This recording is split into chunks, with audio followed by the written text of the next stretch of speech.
If you placed a modern AI accelerator chip in your hand for 10 seconds without any cooling on it, the silicon would self-destruct. 500 watts of heat pumped out of a die smaller than a postage stamp. That is more heat density per square centimeter than the bottom of a frying pan on a stove burner. 500 watts is the design target. Some of the next generation parts already on engineering samples are pushing 1,000.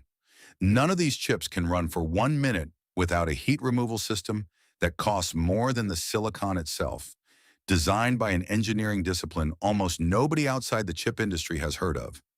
This is what package engineering is, the role that decides whether a 500-watt AI accelerator actually works in a server rack at 3 in the morning in a data center in Virginia 6 months after the press release, and which two layers of the supply chain quietly profit the most from every watt that gets dissipated. The answer at the end is not the obvious one.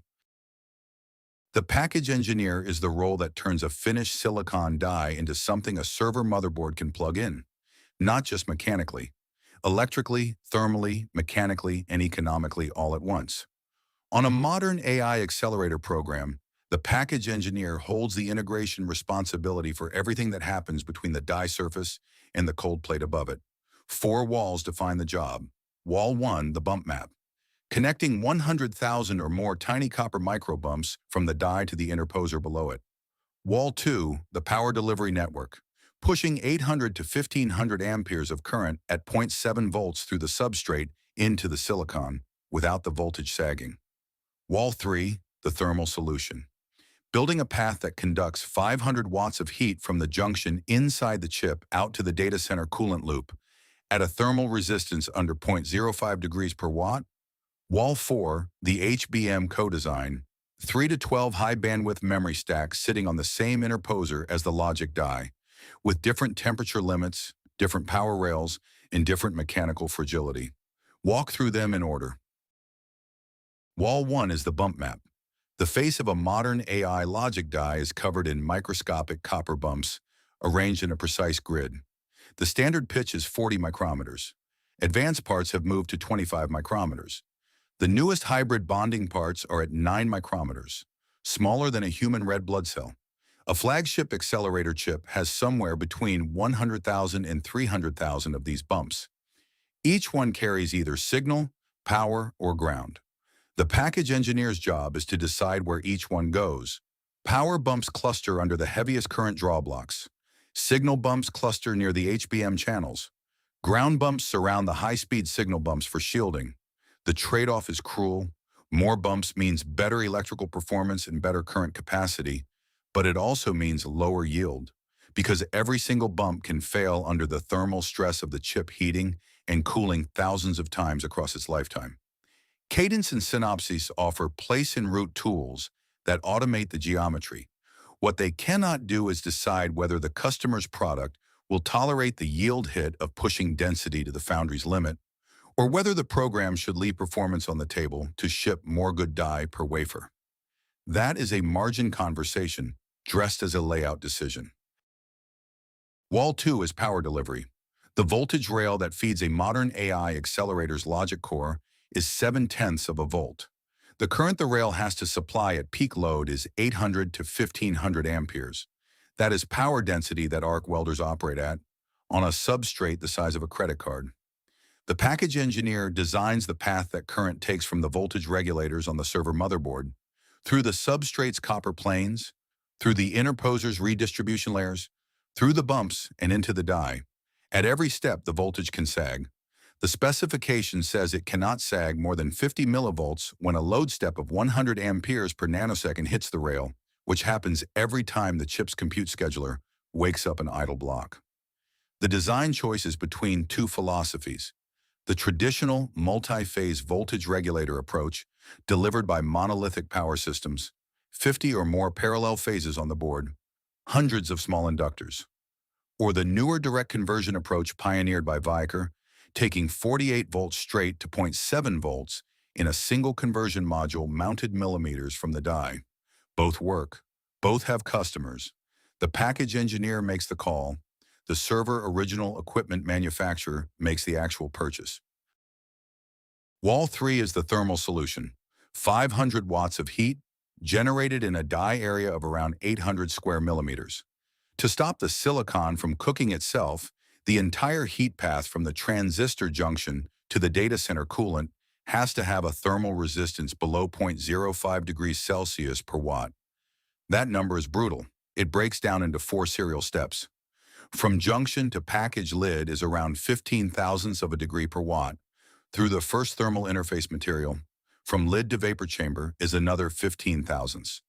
Through the second interface material, from vapor chamber to cold plate is around 10 thousandths. From cold plate into the liquid coolant is the last 10 thousandths. Each step is a different vendor's product.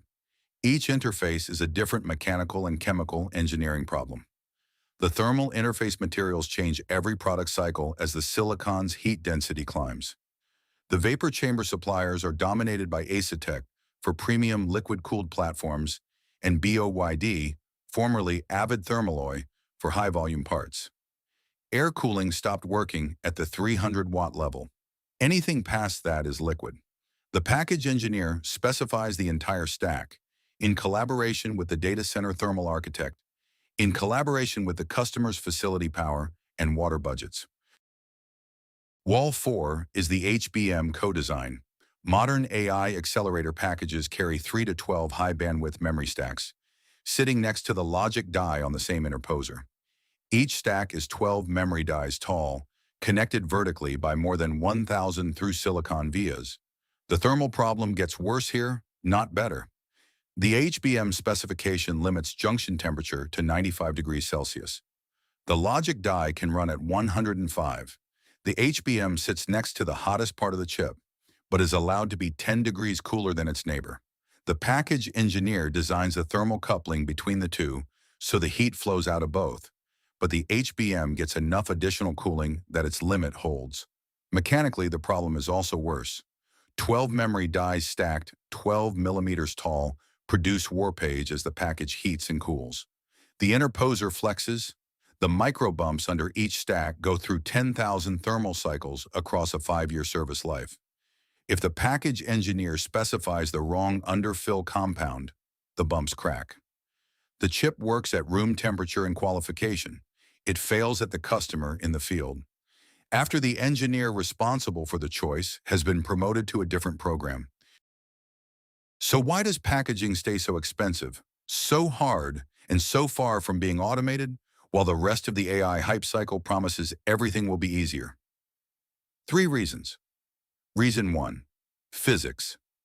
500 watts of heat through a few square centimeters is near the limit of what materials science can move out of a die without phase change cooling. There is no software fix. There is no AI optimization that creates more thermal conductivity. The path has to be built, vendor by vendor. Reason 2, multi-vendor coordination. The bump map vendor is the foundry. The interposer vendor is the foundry too. The substrate is a Biden or AT&S. The voltage regulators are Vicor or monolithic power systems. The vapor chamber is Asetek or BOYD. The thermal interface material is one of 4 chemical companies.